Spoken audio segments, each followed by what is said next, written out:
नमस्कार मित्रांनो मुख्यमंत्री माझी लाडकी बहीण योजनेसंदर्भातील महत्त्वाची अपडेट आहेत। आता मुख्यमंत्री माझी लाडकी बहीण योजनेसाठी ज्या काही महिला पात्र आहेत अशा कुठल्याही महिलांचे अर्ज छाननी केले जाणार नाहीत। कुठल्याही नियम आणि अटीमध्ये बदल करण्यात आलेले नाहीत। ही माहिती महिला व बालविकास मंत्री अदिती तटकरे यांच्या माध्यमातून त्यांनी ट्विट करून ही माहिती दिलेली आहे। त्या संदर्भातील एक नोटीस सुद्धा जारी करण्यात आलेली आहे। आता या नोटीसमध्ये काय माहिती देण्यात आलेली आहे तर हेही आपण या ठिकाणी समजून घेणार आहोत।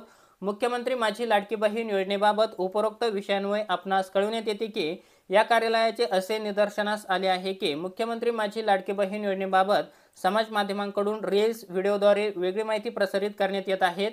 यामुळे लाभार्थी महिला तसेच जनतेच्या मनात गैरसमज निर्माण होत असून याबाबत वेगवेगळ्या स्तरावरून या कार्यालयाकडे विचारणा होत आहेत। या अनुषंगाने आपणास कळविण्यात येते की मुख्यमंत्री माझी लाडकी बहीण योजनेचे अटी व शर्तीमध्ये तसेच योजनेच्या सद्यस्थितीमधील कार्यपद्धतीमध्ये कोणताही बदल झालेला नाही। योजनेमध्ये कोणताही बदल असल्यास प्रशासनाकडून आपणास कळवण्यात येईल।